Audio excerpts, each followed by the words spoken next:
So today we're going to take a look at some insights from our AI working group, these are all derived from machine learning techniques used against our database of over 1 billion pieces of data on media sales in terms of contracting and proposal data.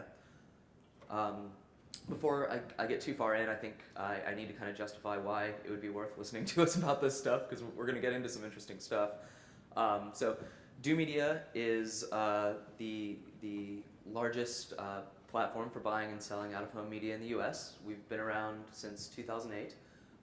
We track over 1 million media assets from 1,400 vendors, again, the largest database like that in the US. And I also wanted to say, why we wanted to do a project like this, because it took real developers, and it's hard to strip our developers away from making software, which is how we make money, which is what our investors like to see. And it's because, we think there's a real opportunity here to look at what data can do and help us collaborate, all of us together, buyers, sellers, industry groups, software platforms like us, to grow the out-of-home industry. But that's only possible when we look at data and put it into a single platform and start to slice it and dice it, and not everyone is there yet. So I hope more than any specific insight that you take away from this today, the thing that you take away is the fact that when we aggregate data, when we slice data, we can learn things about our industry that can be incredibly valuable.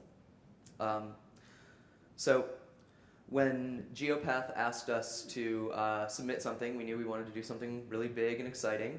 If anybody saw our giant orange wall of light in the convention hall, that probably won't come as a surprise to you. We like to do things that we find interesting and that are kind of far out. So that's what we wanted to do here. We knew we wanted to do a big data project. And so we're going to get some really actionable tactics, but like I said, what we really want to do is start talking about big data and how it applies to our industry and how we can move everybody forward by looking at data and aggregating data. We do have some experience with AI. We've done a few other really cool projects this year. We programmed Google Street View to automatically get pictures of billboards using image recognition algorithms. We did some stuff with Alexa that's really cool, so you can just be like, Alexa, what are my RFPs today? And it'll just be like, today, everyone wants everything from you right now. So just a little bit on the methodology, and then we'll dive in. It was unsupervised machine learning, which we used to actually categorize the data into smaller data sets. And then we used regression analysis to identify the correlations. So everything we're looking at here is a correlation between proposal data and specific pieces of proposal data, and then what assets were actually contracted and what pieces of data were in those contracted assets. So our sample size was Geopath assets that were proposed and bought to agencies that do over $1 million in out-of-home spend. So this isn't taking into account the long-tail data from our Billboards In platform, which is of course for local buyers. This is purely large buyer data. And we chose 7 insights from that, from a pool that we thought there was some good stuff in there, and these were the ones you guys would really get the most out of today. So the first question we're going to talk a little bit about is what data is the most important. So just generally, when a piece of data was present or not present, just in a binary sense, what was most correlated with contracting. So the first thing we found was that proposals that had more data tended to be contracted more. So just overall, the more you're telling people about an asset, the more likely it is that that asset will eventually be contracted. That's interesting because it shows that I think as we move forward, some of the things that add efficiency are going to become more important, because if the answer is do more work to make the same amount of money, that's not actually a way to become profitable. So I think it shows the necessity of looking into automation, looking at processes, and finding ways to deliver more in the same amount of time.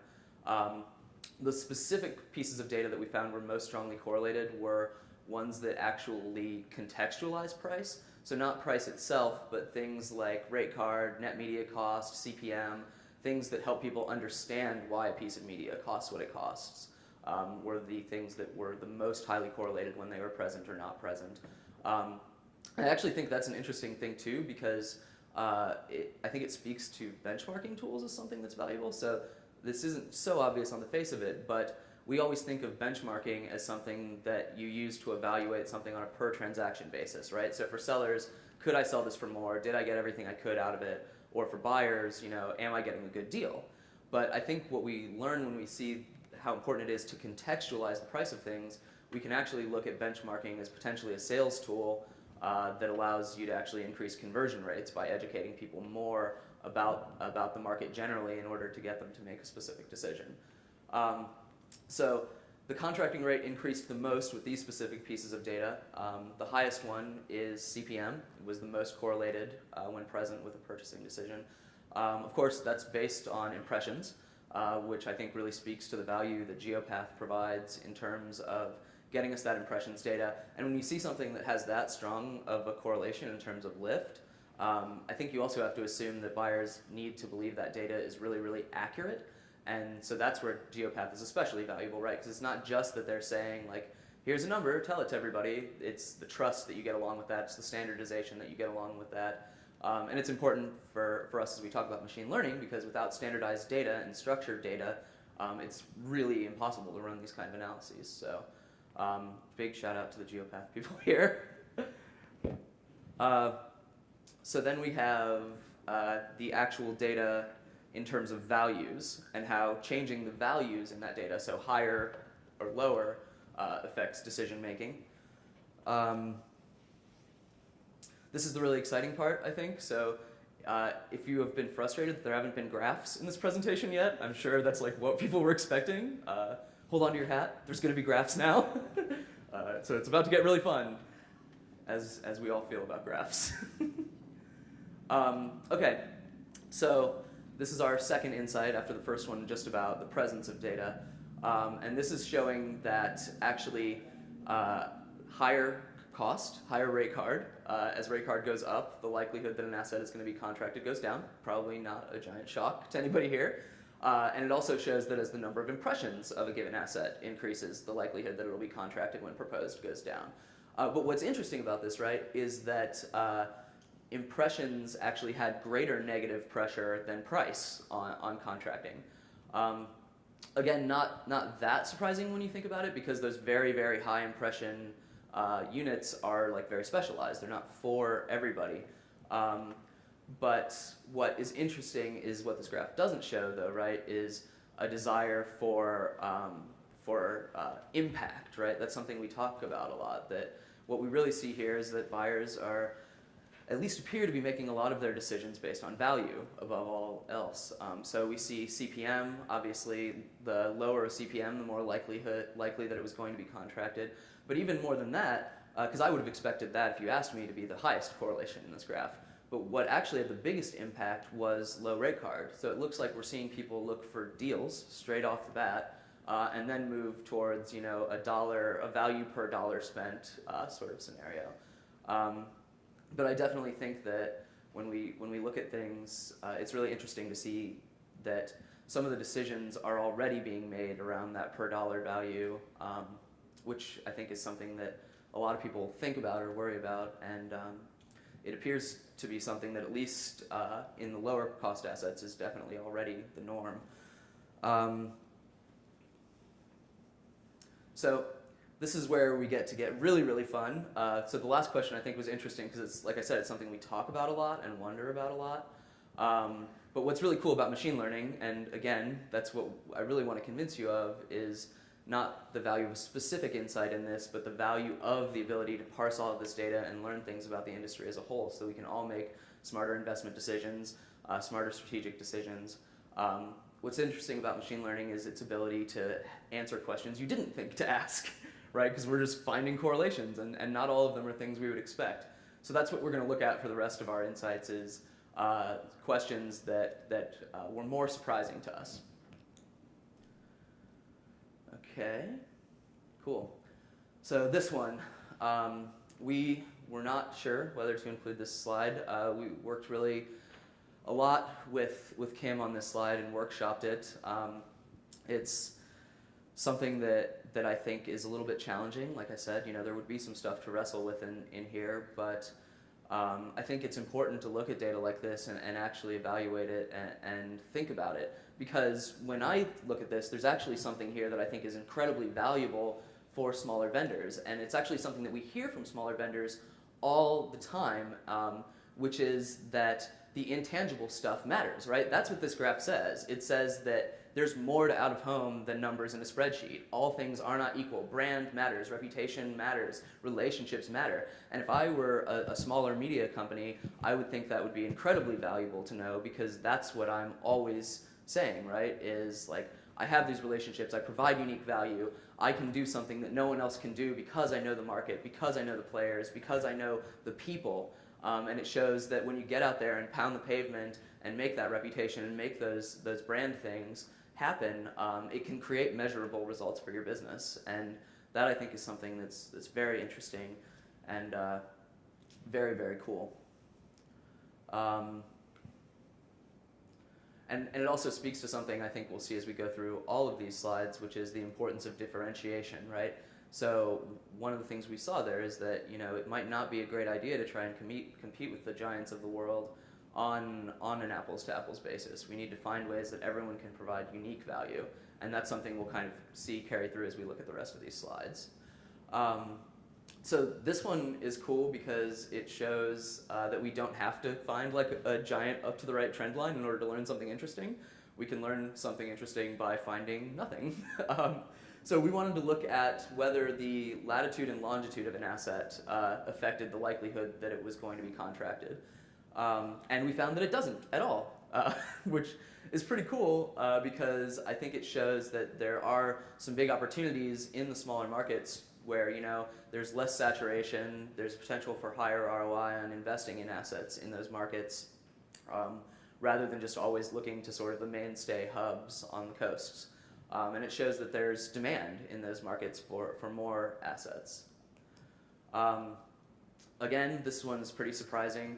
We actually found that as distance from the city center increases, the likelihood that an asset would be contracted actually increases as well. So things proposed outside of the city center were actually more likely to be contracted when proposed. So again, that speaks to demand for some assets that aren't in that super highly competitive, you know, the big, bright downtown billboard. There's a desire, it appears, for assets that are, you know, out where people live every day, which I think is, again, really cool, right? It's that idea of out-of-home as this persistent companion in people's lives.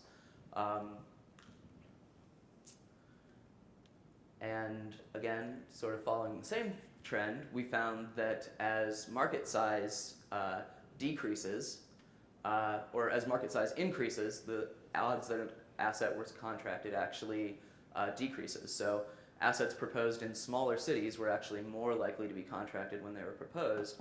And that actually still holds true, right? That makes a lot of sense when you consider like competition, right? So New York, Chicago, LA, very fiercely competitive markets, but we still see this trend persist even when we remove those things. So even when we're looking at, you know, the less popular, less saturated markets, this trend is still true, that smaller market assets tended to be contracted more frequently when they were proposed. And so again, it speaks to this desire to have more different kinds of assets. And it actually really reminded me of, I don't know if anybody has had a chance to read Mark Boydman's book, Times Square Everywhere. It just came out. They gave away some copies for free yesterday, so if you got it, read it, it's pretty cool. But one thing he talks about is the overlap with mobile. That's something we all talk about a lot. But I think this graph really speaks to that because it reminds us that out-of-home can be more than just its geopath impressions, right? That billboard in a small town can actually be a stake in the ground for things like geofencing, retargeting, attribution, and can become sort of that first spike that helps marketers crack a smaller market and expand beyond the sort of traditional coastal hubs. So again, you know, ways to differentiate, ways to find investment opportunities that'll yield some more ROI rather than always trying to grind out that big Times Square board. And then our last one, and this we really wanted to save something extremely practical for the end here, is that as we get assets that are proposed closer to the go live date of a contract, this was one of our strongest correlations. were more likely to be contracted when proposed. So it's basically showing that buyers really are willing to reward shorter lead times, or willing to reward people who can be more nimble and who can crunch down that sales cycle and that planning cycle and get them proposals faster and in a way that they can digest and use more effectively and don't need a lot of work on them. And in the very practical sense, it means that RFP that you get at 4 o'clock on Friday isn't like the worst thing that happened to you all week. It actually can be like a big opportunity. So hopefully that's nice. The next time, I know when I worked at a media agency, that was always really frustrating for people when we'd have to send out those last minute RFPs, but at least our data shows that there is a big reward in paying attention to those and responding to those, and just generally in being more nimble. So I think that's the takeaway. The big takeaway is, as you go from here, look at your internal processes, see if there's ways to find efficiency, because buyers reward that efficiency, basically. So here's some of our cool key findings. Again, I think the ones that are really cool out of this are the desire for speed, the desire for shorter lead times, and the one that I thought was amazing, especially because it validates so much of what we hear. Again, we're just a software company, so we rely on our users to really tell us their expertise and share with us, is that it really does validate that idea that out-of-home is different and out-of-home is special, that the intangible elements of a company and a proposal and an asset make it more than the sum of its parts in a spreadsheet. And I think that's something that we're going to carry forward and definitely learn from in order to make not just the piece of software that's right for buying advertising, but the piece of software that's right for buying and selling out-of-home advertising, and something that's really unique, because we learned that this is a really unique industry, which is really cool. But above all of this, again, I want to bring it back to the idea of the importance of big data in general, right? Because the only way we were able to do this work was because we had a very large pool of standardized data. We were able to look at it and parse it and chop it up. And if we're doing everything in emails, if we're doing everything on the phone, there's no opportunity to do this kind of work, which, we're again, not the experts at this. I would love to see what some of the people in this audience could do if they had access to their own data inside the company and could use their own expertise to ask even more interesting, even more inspiring questions.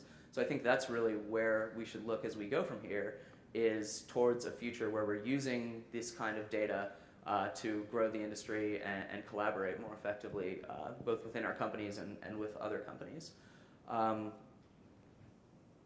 And so with that said, I just want to bring Jeff back up and say thank you so much to you guys. It was really a pleasure.